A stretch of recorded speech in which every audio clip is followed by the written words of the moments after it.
Pada video sebelumnya kita telah mempelajari bahwa sel elektrokimia itu ada dua jenis, yaitu sel yang melakukan kerja dengan melepaskan energi dari reaksi spontan yang disebut dengan sel Galvani atau sel Volta, berarti dia menghasilkan energi. Dan yang kedua adalah sel yang melakukan kerja dengan menyerap energi dari sumber listrik untuk menggerakkan reaksi non spontan yang disebut dengan sel elektrolisis, berarti sel ini membutuhkan energi listrik. Contoh perbedaan dari kedua jenis sel elektrokimia tersebut digambarkan seperti berikut. Yang sebelah kiri adalah sel Volta menghasilkan tegangan tertentu, dan yang di sebelah kanan yaitu sumber listrik mengakibatkan terbentuknya reaksi redoks di katoda maupun di anoda. Nah, sekarang kita akan belajar mengenai sel elektrolisis, yaitu yang di sebelah kanan. Kita akan pelajari dulu proses-proses di elektroda. Yang pertama kita pelajari proses di katoda. Sebagaimana di video sebelumnya, yaitu di katoda itu berlangsung reaksi reduksi. Nah, macam-macam reaksi di katoda. Yang pertama, kalau di kompartemen dari katoda itu yang ada adalah leburan, yaitu padatan yang mencair tanpa adanya pelarut, maka semua kation akan direduksi, yaitu Mn+, mengikat elektron sebanyak N akan menjadi M. Yang kedua, kalau dia larutan. Kalau di katoda itu ada larutan, maka ada beberapa kemungkinan. Yang pertama, kalau yang ada di kompartemen dari katoda itu adalah asam, maka H+ dari asam itu akan direduksi. Reaksinya adalah 2H+ ditambah 2 elektron menjadi H2. Kalau bukan asam, bukan H+, maka reaksi yang terjadi adalah bahwa tidak semua kation itu akan direduksi, yaitu ion-ion logam dari golongan 1A, 2A, dan 3A, misalnya Na+, K+, Ca2+, Al3+, itu tidak akan direduksi. Mengapa? Karena kation-kation tersebut harus bersaing dengan pelarutnya, yaitu air. Dan kebetulan potensial reduksi dari kation-kation golongan 1A, 2A, 3A ini lebih kecil dibandingkan dengan air. Oleh sebab itu, yang mengalami reduksi bukannya kation-kation tersebut, melainkan air. Nah, air sebagai pelarutnya mengalami reduksi dengan reaksi seperti berikut. Nah, kalau kationnya bukan 1A, 2A, 3A, maka saingan dengan air, kation tersebut bisa mengalahkan air, yaitu bukan golongan 1A, 2A, dan 3A. Karena potensial reduksinya lebih besar daripada air, maka kation-kation tersebutlah yang akan mengalami reduksi. Contoh, misalnya Cu2+ akan direduksi dengan cara mengikat 2 elektron menghasilkan Cu. Sekarang di anoda. Untuk reaksi di anoda, maka yang pertama kali kita perhatikan justru anodanya. Apakah anodanya itu inert atau bukan? Kalau anodanya itu inert atau elektroda yang stabil, misalnya C atau PT, maka yang kita perhatikan dulu pertama adalah anionnya. Apa anionnya? Kalau anionnya itu berupa OH- dari basa, maka OH- itu mudah mengalami oksidasi.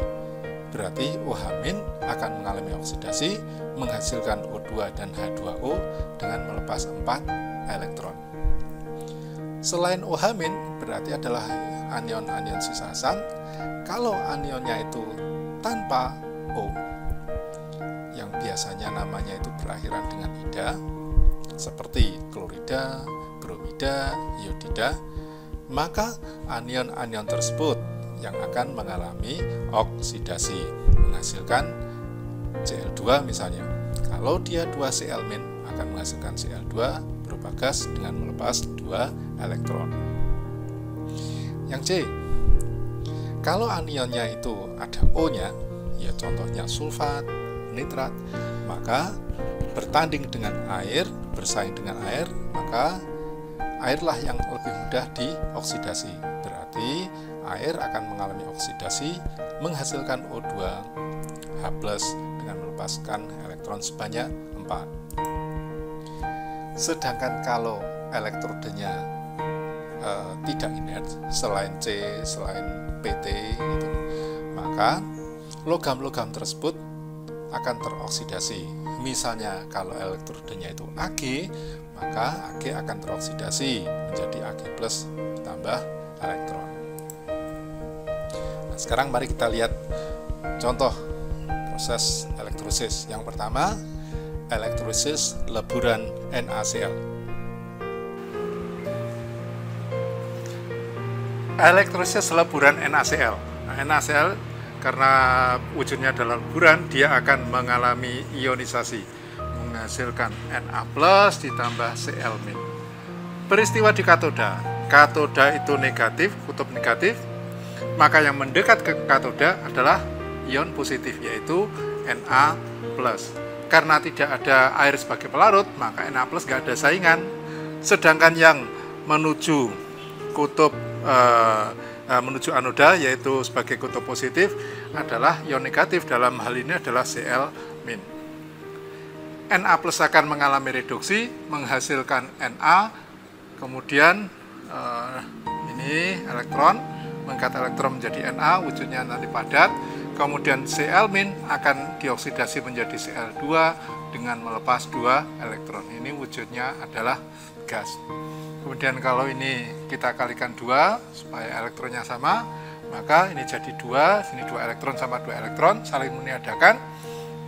Kita jumlahkan, maka reaksinya, reaksi bersihnya adalah 2 Na+, ya, kemudian ditambah dengan Cl-, ini tentu saja 2 Cl- menjadi Na, wujudnya padat, ditambah Cl2, wujudnya gas.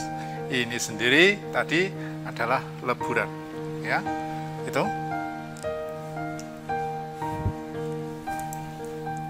Yang kedua, elektrolisis larutan NaCl. Sekarang elektrolisis larutan NaCl. NaCl dalam wujud larutan mengalami ionisasi, menghasilkan Na+ ditambah Cl-. Nah, gini. Kemudian di katoda, katoda itu kutub negatif, yang mendekat ke katoda adalah ion positif, jadi Na+. Tetapi perlu diingat, ini adalah larutan, pelarutnya adalah air. Jadi pada dasarnya di samping Na+, di katoda itu juga ada H2O. Demikian juga di anoda. Anoda kutub positif, maka yang mendekati kutub positif adalah negatif, ion negatif, yaitu dalam hal ini adalah Cl-. Dan perlu diingat bahwa sebagai pelarutnya adalah air, wujud larutan, maka di samping Cl-, maka di sekitar anoda itu juga ada H2O. Nah, sekarang berarti terjadi persaingan antara Na+ dan H2O untuk proses reduksi.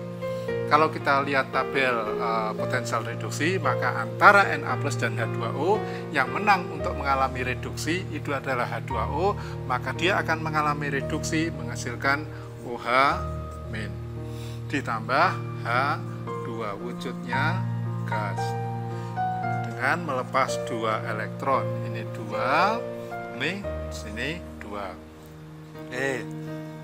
Sekarang antara Cl- sama H2O, mana yang lebih mudah mengalami oksidasi? Kalau kita lihat tabel potensial reduksi atau oksidasi, maka Cl- lebih mudah. Maka Cl- akan mengalami oksidasi menjadi Cl2, nanti wujudnya gas dengan melepas 2 elektron. Elektronnya sudah sama, maka kalau ini dijumlah, maka sekarang reaksinya adalah 2H2O ditambah Cl- ini 2 ya, tambah Cl- sebanyak 2 menghasilkan 2OH- ditambah H2 ditambah Cl2. Nah, gitu.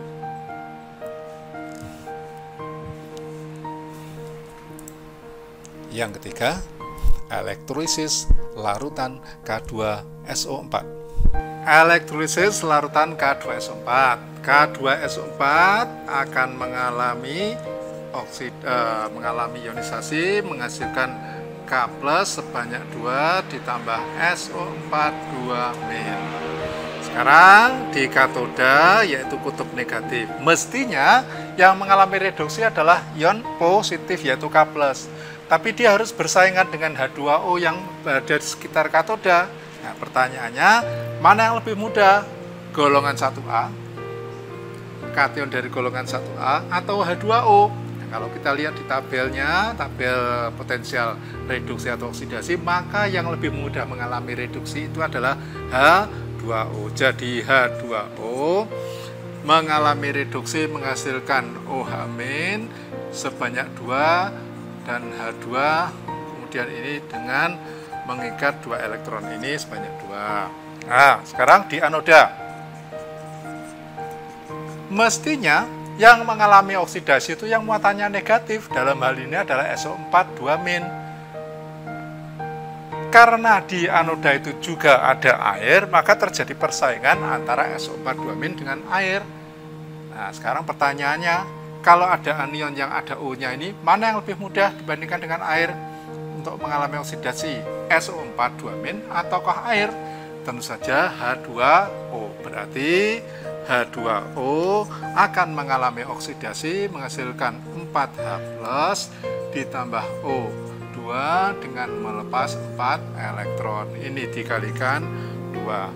Elektronnya supaya sama, yang atas ini dikali 2, kemudian kita jumlah. Nah, ini kali 2 ada 4, berarti 4H2O ditambah yang sini dibiarin aja, H2O menjadi ini jadi 4OH- ditambah H2, ini sebanyak 2 karena dikalikan 2, ditambah ini 4H+ ditambah O2, elektronnya saling mendiadakan. Ini sama ini kan jadi 4H2O. 4H2O ditambah 2H2 ditambah O2. Sementara ini adalah 4H2O ditambah 2H2O. 4H2O sama 4H2O dicoret. Sudah, berarti reaksi totalnya adalah 2H2O menghasilkan 2H2 ditambah O2. Oke. 4. Elektrolisis larutan CuSO4. CuSO4 akan mengalami ionisasi menghasilkan Cu2+ ditambah SO4 2-. Ini larutan, ini juga larutan, ini juga larutan. Kemudian di katoda yang merupakan kutub negatif, di anoda kutub positif. Di katoda akan terjadi reduksi. Mestinya yang mengalami reduksi itu adalah Cu2+, yang positif ini. Karena katoda itu adalah kutub negatif, maka di sekitar katoda juga ada larutan, ada pelarut yaitu air, maka harus dilihat persaingan antara Cu2+ dan H2O untuk mengalami reduksi. Mana yang lebih mudah mengalami reduksi, Cu2+ ataukah H2O? Kalau kita lihat tabelnya, maka yang lebih mudah adalah Cu2+. Berarti Cu2+ akan mengikat 2 elektron untuk menjadi Cu. Ini nanti wujudnya padat, nempel di katoda. Ini wujudnya larutan. Kemudian di anoda, mestinya yang mengalami oksidasi adalah SO4 2-. Tapi kalau kita bandingkan dengan air, mana yang lebih mudah mengalami oksidasi, SO4 2- ataukah H2O? Ternyata H2O, berarti H2O akan mengalami oksidasi menghasilkan 4H+ ditambah O2 ditambah 4 elektron. Oke, udah. Nah, sekarang sini berarti ini kalikan 2. Yang atas elektronnya ini 2, sini 4, maka sini kali 2. Kalau kita jumlahkan berarti 2CO2 plus ditambah 2H2O, elektronnya sudah saling meniadakan, menghasilkan 2CO ditambah sini 4H plus ditambah O2. Oke, gitu ya. Yang kelima, elektrolisis larutan asam sulfat. Asam sulfat akan mengalami ionisasi dulu, H2SO4 dalam wujud larutan terionisasi menghasilkan 2H plus ditambah SO4 2-min.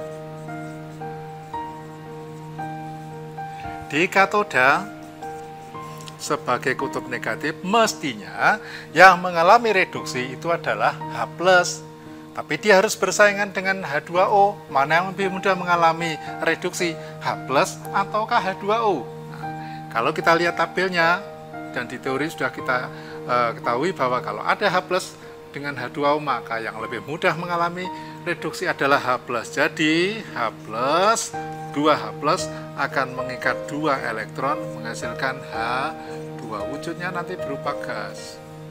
Oke, sudah cukup. Sekarang SO4 di anoda positif. Mestinya yang bergerak ke arah kutub positif adalah anion SO4 2-min. Dia mendekat, tetapi harus diingat ini adalah larutan, berarti harus disaingkan, ditandingkan dengan H2O. Mana yang lebih mudah mengalami oksidasi? Anion yang ada O-nya ataukah H2O? Ternyata yang lebih mudah itu adalah H2O. Di teori juga ada. Berarti H2O akan mengalami oksidasi menghasilkan 4H+ ditambah O2 dengan melepas 4 elektron. Yang atas E-nya elektronnya 2, ini 4, berarti yang sini harus dikalikan 2. Kita jumlahkan. Sekarang sini jadi 4H+ ditambah H2O, ini 2 ya, O-nya belum sama, 2H2O menghasilkan 2H2 ditambah dengan 4H+ ditambah dengan O2. Nah, 4H+ sama 4H+, coret aja, seret. Jadi praktis, kalau larutan asam sulfat itu dielektrolisis, maka sebenarnya yang terjadi itu adalah penguraian H2O. Jadi 2H2O menghasilkan 2H2 ditambah O2. Oke. Di bagian awal sudah kita sebutkan bahwa yang namanya sel elektrokimia itu menggerakkan reaksi kimia yang sebenarnya tidak spontan menggunakan energi listrik. Jadi energi listrik menggerakkan berlangsungnya reaksi kimia. Sebagaimana kita ketahui bahwa di dalam reaksi kimia itu ada reaktan dan ada produk. Nah, di dalam sel elektrokimia ini, yaitu sel elektrolisis yang menggunakan listrik ini, banyaknya produk yang dihasilkan pada proses reaksi kimia dari sel elektrolisis ini dibahas oleh Faraday. Hukum Faraday yang pertama mengatakan bahwa banyaknya zat yang dioksidasi atau direduksi pada masing-masing elektroda selama proses elektrolisis sebanding dengan jumlah listrik yang dialirkan ke dalam sel. Masanya sebanding dengan Q, sedangkan Q sendiri itu sama dengan arus dikalikan waktu. Jadi sekali lagi, M sebanding dengan Q, sedangkan Q sendiri sama dengan arus kalikan waktu. Besarnya listrik sebesar 1 Faraday itu adalah didefinisikan sebagai besarnya arus listrik yang digunakan untuk mereduksi 1 mol ekivalen zat di katoda atau yang digunakan untuk mengoksidasi 1 mol ekivalen zat di anoda.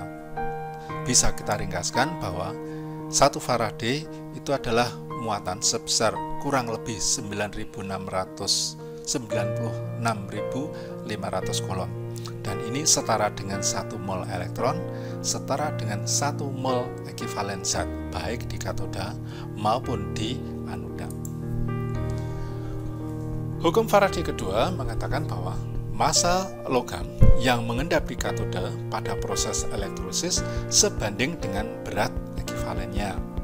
Atau dirumuskan bahwa M1 banding M2, massa logam 1 banding massa logam 2 itu sebanding dengan berat ekivalennya, yaitu E1 banding E2. Dengan E1 adalah berat ekivalen logam 1 dan E2 adalah berat ekivalen logam 2. Nah, kalau kedua hukum Faraday 1 dan 2 itu digabungkan, maka kita akan mendapati rumusan dari hukum Faraday, yaitu adalah bahwa massa logam yang diendapkan di katoda itu sesuai dengan rumusan M sama dengan AR dikalikan I kali T per N kalikan F, dengan M adalah massa logam yang diendapkan, AR adalah AR-nya logam, N-nya adalah elektron yang ditangkap, I adalah arus dalam satuan ampere, T adalah waktu dalam satuan detik, dan F adalah bilangan Faraday, yaitu 9.500. Berapa gram Cu yang diendapkan di katoda jika larutan CuNO3 2 kali dialiri arus berapa gram Cu 4 yang Faraday. diendapkan di Oke, katoda kita buat dulu jika ilustrasinya. larutan CuNO3 CuNO3 2 kali dialiri arus sebesar 4 Faraday. Diketahui bahwa ARCU sama dengan 63,5. Kita jawab CuNO3 2 kali terionisasi menghasilkan Cu2 plus ditambah NO3 min sebanyak 2. Sekarang kalau ditanyakan gram Cu yang diendapkan, berarti sebenarnya proses ini dari Cu2 plus menjadi Cu itu terjadi di mana? Cu2 plus menjadi Cu itu proses reduksi, jadi terjadi di katoda.